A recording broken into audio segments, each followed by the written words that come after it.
Well, Monsieur Aronnax, we are in that Vigo Bay, and it rests with yourself whether you will penetrate its mysteries. Captain Nemo spoke these words after anchoring his Nautilus in the estuary of Vigo. This estuary is deep, beautiful, and has more than 14,000 hectares of sheltered water.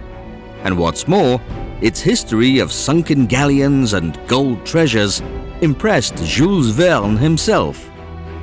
The French novelist was so taken by this bay that he decided to include it in his novel 20,000 Leagues Under the Sea. A century and a half after that visit of the Nautilus, many things have changed in the estuary of Vigo, especially in its port.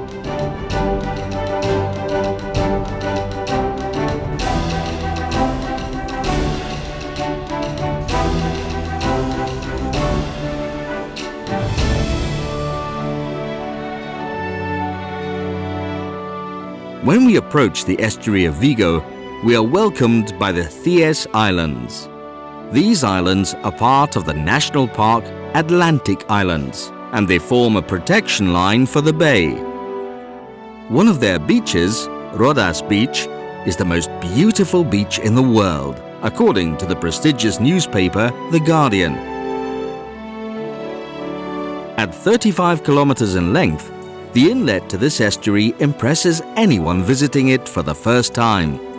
Its easy access, its depth, and its calm waters make this majestic place an ideal shelter for ships.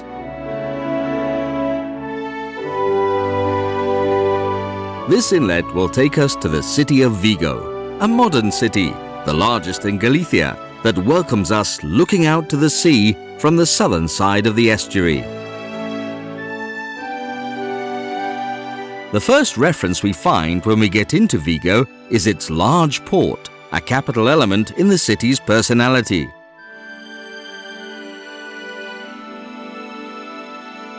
The port of Vigo is the center of life in the region.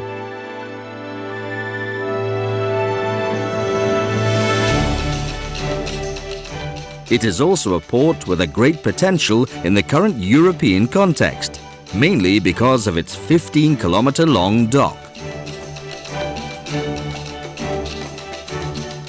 Vigo has the largest fishing port in the world, modern shipyards, an important commercial port. Even the multinational Citroën, which has one of its flagship factories in the city, has in the port of Vigo one of its strategic points in logistics and transport. Vigo has a capital port with a great deal of space available for recreational crafts. Without a doubt, its biggest commitment in the last years has been the modernization of cruise traffic.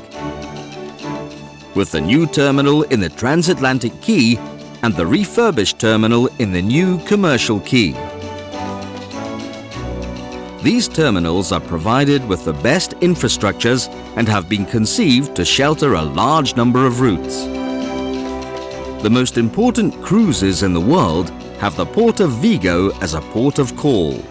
Its large dimensions, with 550 meters of mooring and the recent construction of 3 mooring dolphins that allow enlarging the alignment by up to 700 meters in length and 12 meters in depth, enabling the berthing of 2 big ships. This, together with the commercial port, makes it possible for the port of Vigo to accommodate 4 cruises simultaneously. With the supervision of the practicum, the berthing maneuver in the port of Vigo is quick and easy. It entails no risks. The estuary's calm waters and the situation of the quay facilitate this task.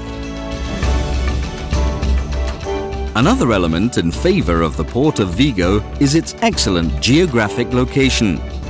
Its strategic situation in the Occidental Atlantic facade has made Vigo the first port of call for vessels coming from or going to the UK and Germany. In summer, it has also become the leading stopover port for ships from the Mediterranean to the Baltic area and vice versa.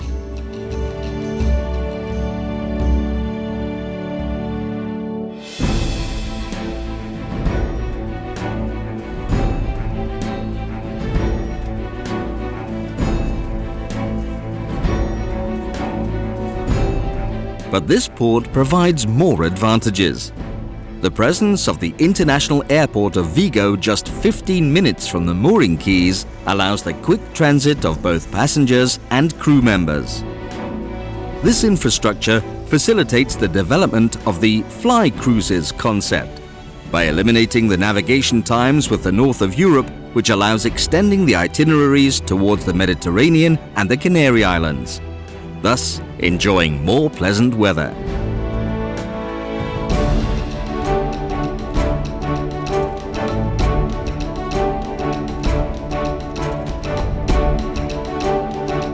Once berthing is complete, security forces composed of the Civil Guard, the National Police and the Port Police work in a coordinated way to ensure the security of all the passengers, always bringing peace of mind to the visitor. Divers and canine detection teams also ensure the best security conditions, thanks to a meticulous protocol that starts before the arrival of the ship and continues throughout the stopover. The cruise terminal has a strict security circuit. Everything that takes place there is filmed by video surveillance cameras. One operator with 4 scanners and arches is able to manage up to 10,000 passengers a day without long queues. In order to make this work easier, both the Civil Guard and the National Police have their own installations in the maritime station.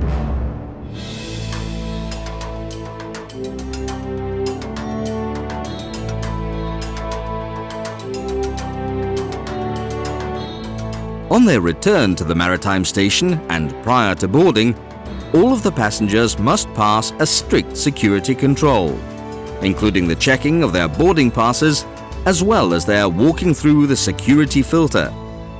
This filter, where a scanner and a metallic arch are used, avoids any risk in access to the ship.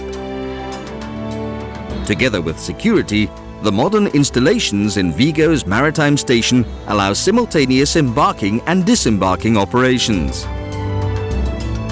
In order to ease this in and out flow of passengers, the transatlantic quay is provided with a scanner for large suitcases, as well as with a complete set of conveyor belts.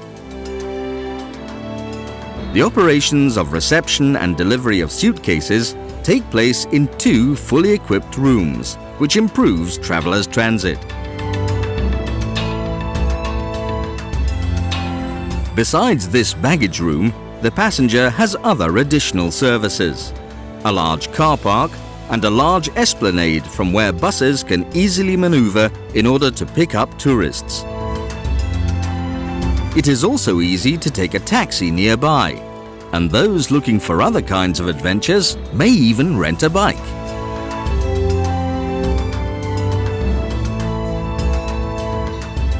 The maritime station has a large cafeteria with impressive views out to sea, as well as souvenir shops and a delicatessen.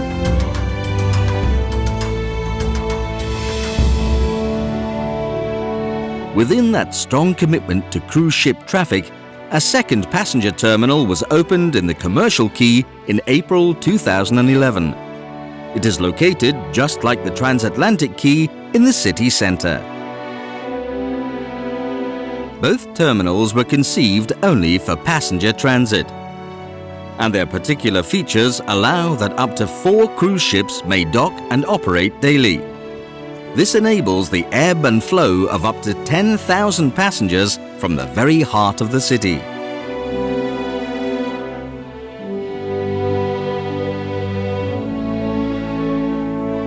The permanent search for excellence in service and infrastructures in both stations has allowed that more than 220,000 passengers in transit arrived at the Port of Vigo in 2010.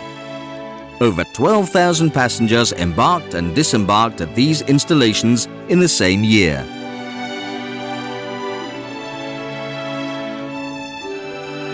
These figures prove the city is becoming increasingly important as a port of call for transatlantic ships.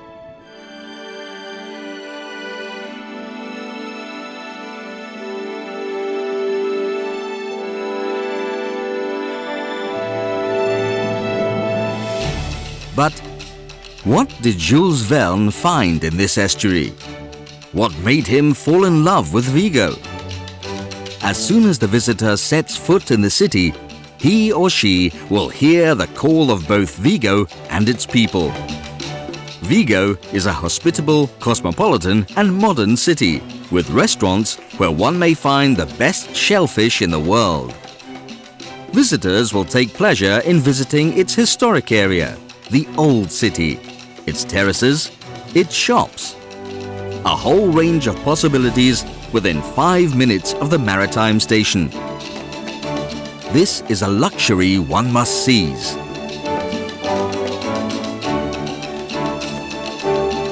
The port of Vigo constitutes an extension of the city. The city centre is just a short walk away from the cruise terminal. Vigo's exceptional location within the Rías Baixas will grant the traveller the opportunity of visiting other wonderful touristic places. The most important, without a doubt, is Santiago de Compostela, with its impressive cathedral and its old city that was designated a UNESCO World Heritage Site. Santiago is a place of pilgrimage and a city of great culture, touristic and religious value. Going south, and within half an hour by car, the visitor may also visit Bayona and its national parador, its promenade and their replica of the Pinta, one of the ships from Columbus's voyage to discover the New World.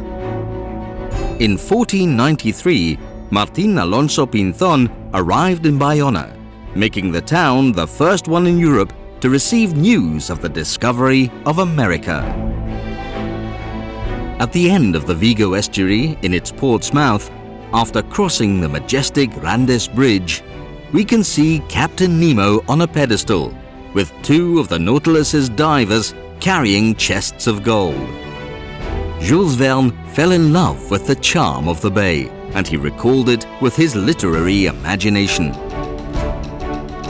150 years later, a dream stopover ends with the embarking of our travellers. They will probably come back one day to these magic waters, and there will be Captain Nemo on board his Nautilus to welcome them once again.